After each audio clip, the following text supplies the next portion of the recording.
दोस्तों, भगवान श्री कृष्ण के द्वारा दिए गए 5 सबसे बड़े धोखे जो भगवान श्री कृष्ण के अलावा कोई और नहीं दे सकता था। दोस्तों, महाभारत के किस्से पढ़े या फिर कन्हैया के ग्वाल बाल और काले वन वध की कहानी सुने, कभी ना कभी मन में यह बात जरूर आती है कि भगवान श्री कृष्ण इनके साथ धोखा क्या। लेकिन क्या आपने कभी सोचा है कि अधर्म के मार्ग पर चल रहे इन पापियों का यदि अंत ना होता तो उस समय के समाज की तस्वीर कैसी होती और आने वाला समय कैसा होता? आने वाली पीढ़ियों को धर्म अधर्म का भेद कैसे पता होता और एक स्वस्थ समाज की कल्पना कैसे साकार होती? ऐसे ही तमाम सवाल के जवाब श्रीमद् भागवत गीता में मौजूद है, जो आज के युग में भी उतने ही सार्थक है जितने सदियों पहले कहे गए थे। तो आइए जानते हैं भगवान श्री कृष्ण द्वारा दिए गए 5 सबसे बड़े धोखों की कहानी विस्तार में। कथा मिलती है कि जब महाभारत का युद्ध आरंभ होने वाला था तो भीम के पौत्र और घटोत्कच के पुत्र बार्बरिक ने अपनी मां को वचन दिया कि जो भी कमजोर पक्ष होगा वह उनकी ओर से युद्ध में प्रतिभाग करेंगे। इसके लिए उन्होंने भगवान भोलेनाथ की आराधना की और 3 अजेय बाणों को प्राप्त किया। उधर भगवान श्री कृष्ण को इस बात का पता चला तो ब्राह्मण वेश में बार्बरिक के पास पहुंचे और उनका मुखौर उठाया कि महज 3 बाण के आधार पर वह महाभारत का युद्ध कैसे जीत सकते हैं। तब बार्बरिक ने उन्हें अपने बाणों के बारे में बताया। इस पर भगवान श्री कृष्ण ने कहा कि यदि उनके बाण अजेय है तो वह पीपल के पत्तों में छेद करके देखा। बार्बरिक ने बाण चलाया और सभी पत्तों में छेद हो गया। उसके बाद भगवान श्री कृष्ण ने बार्बरिक से उनका सर दान में मांग लिया। इस दान को सुनते ही वह समझ गया कि यह जो सामने खड़ा है यह कोई ब्राह्मण नहीं है। तब उन्होंने भगवान श्री कृष्ण से पूछा कि आप कौन हैं?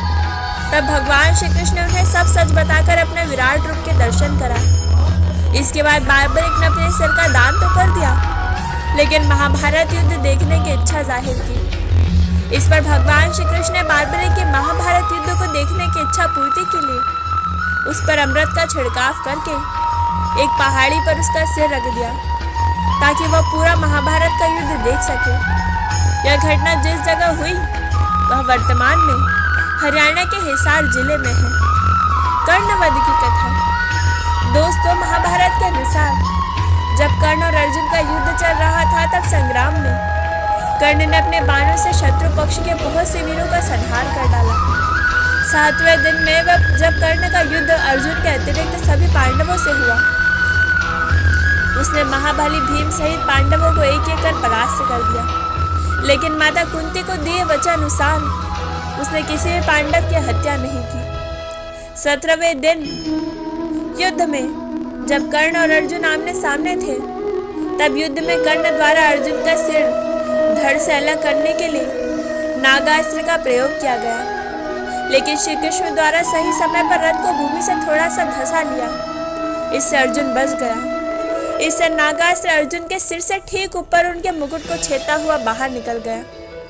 नागास्त्र पर उपस्थित अश्वसेना नाग ने कर्ण से निवेदन किया कि वह अस्त्र का दोबारा प्रयोग करे ताकि इस बार वह अर्जुन के शरीर को बेटता हुआ निकल जाए।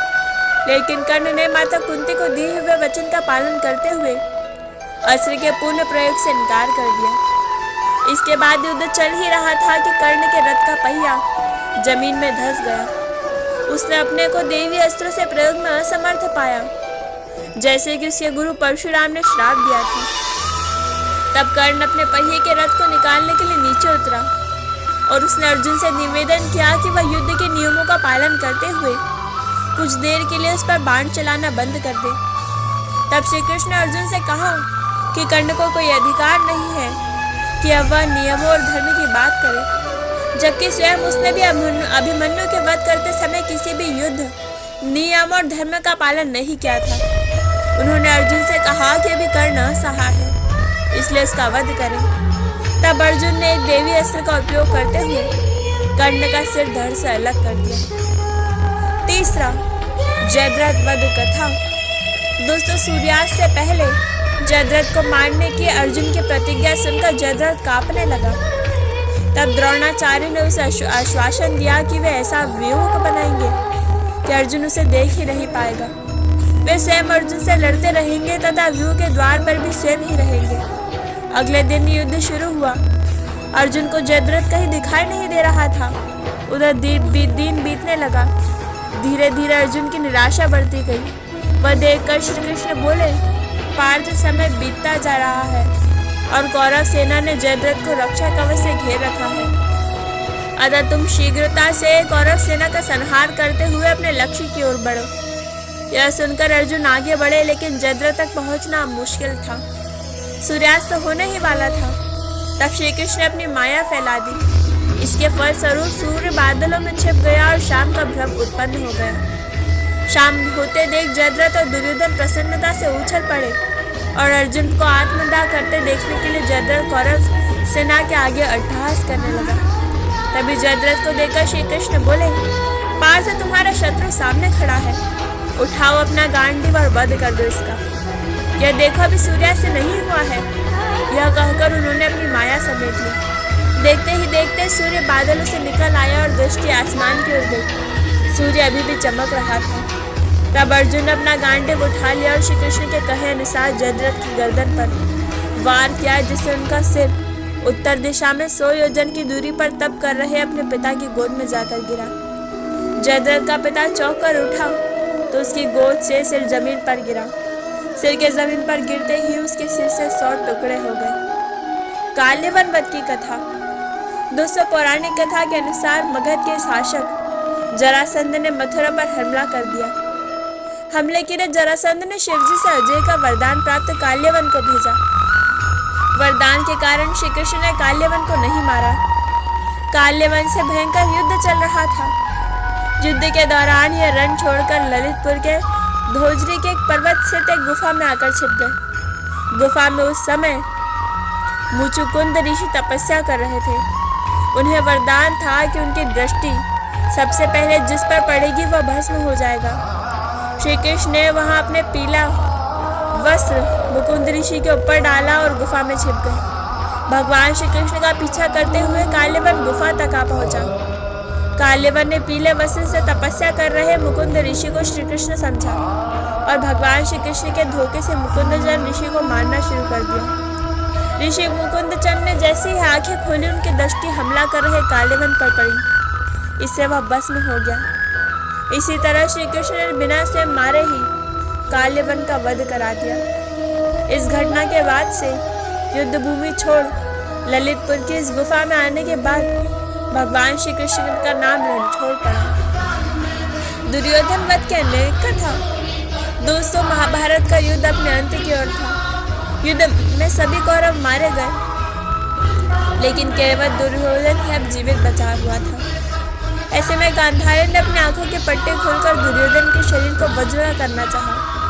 गांधारी ने भगवान शिव से वरदान पाया था कि वह जिस किसी को भी अपने नेत्रों की पट्टी खोलकर नग्न अवस्था में देखेगी, उसका शरीर वज्र का हो जाएगा। इसलिए गांधारी ने दुर्योधन से कहा कि वह गंगा में स्नान करने के पश्चात उनके सामने नग्न अवस्था में उपस्थित हो। महाभारत के अनुसार जब दुर्योधन गंगा स्नान के बाद नग्न अवस्था में गांधारी के समक्ष उपस्थित होने आ रहा था, तभी मार्ग में उसे भगवान श्री कृष्ण मिल गए। उन्होंने दुर्योधन से कहा, इतना बड़ा हो जाने के बाद भी तुम अपनी माता के समक्ष पूर्व नग्न होकर जाओगे, क्या तुम्हें लज्जा नहीं आती? इस पर दुर्योधन ने अपनी जंघा पर पत्ता लपेट लिया और गांधारी के समक्ष उपस्थित हो गया। जब गांधारी ने अपने नेत्रों की पट्टी खोलकर उसे देखा तो उसकी दिव्य दृष्टि जंघा पर नहीं पड़ सकी। इसके चलते दुर्योधन की जंघा वज्रघूर नहीं हो सकी। युद्ध के अंत समय में दुर्योधन एक सरोवर में प्रवेश कर गया। उन्होंने कहा कि मेरे पक्ष के लोगों से कह देना कि मैं राज्यहीन हो जाने के कारण सरोवर में प्रवेश कर गया हूँ। वह सरोवर में जाकर छिप गया, तब माया से उसका पानी बांध लिया। तभी कृपाचार्य अश्वत्थामा तथा कृतवर्मा दुर्योधन को ढूंढते हुए सौर जान निकले तो दुर्योधन को पांडवों ने युद्ध करने का आदेश देने लगे। उनका कहना था कि इस प्रकार जल में छिपना कायरता है। तभी पांडव भी वहां पहुंचे और उन्होंने देखा कि सरोवर का जल माया से स्तंभित है और दुर्योधन अंदर पूर्ण सुरक्षित है। श्री कृष्ण ने युधिष्ठिर को भी माया का प्रयोग करने का परामर्श दिया। युधिष्ठिर आदि ने दुर्योधन को कायरता के लिए धक्कारा तथा युद्ध के लिए ललकारा। तब भगवान श्री कृष्ण ने कहा कि यदि आप लोगों से भीम में इतर कोई भी दुर्योधन से गदा युद्ध करने को योग्य नहीं है। तभी दोनों का द्वंद्व युद्ध आरंभ हुआ और भीम के देखने पर श्री कृष्ण ने अपनी बाई जंघा को ठोका। भीम संकेत समझ गए और उन्होंने पेतरा बदलते हुए दुर्योधन की जंघा से गदा के प्रहार कर दिया और तोड़ डाली। ग्वाल बाल की कथा भी जान लीजिए दोस्तों। कथा मिलती है कि एक दिन भगवान श्री कृष्ण और ग्वाल बाल गाय बछड़ों को चराने गए थे। वह सभी ग्वाल बालों के साथ भोजन में व्यस्त थे कि तभी ब्रह्मा जी आकाश से पहले ही उपस्थित थे। उनके मन में शंका उत्पन्न हुई कि क्या वाकई नारायण है या कोई और है। वह जानने के लिए उन्होंने सभी गाय बछड़ों को एक गुप्त स्थान पर छिपा दिया। जब भगवान जल ग्रहण करके यमुना की ओर गए तो ब्रह्मा जी ने ग्वाल बालों को छिपा देखा। कन्हैया जब वापस लौटे तो दूर दूर तक ना तो कोई ग्वाल बाल दिखे ना गाय बछड़े। कुछ ही पल में वह ब्रह्मा जी की सारी मंशा जान गए। तब भगवान श्री कृष्ण ने स्वयं ही गाय बछड़े और ग्वाल बाल के रूप धर लिया और सभी के घर उपस्थित हो गए। यह क्रम कई दिनों तक चलता रहा। तब ब्रह्मा जी ने सोचा कि ग्वाल बाल और गाय बछड़े इतने दिनों से गायब हैं। इनके परिवार वाले व्याकुल नहीं हुए।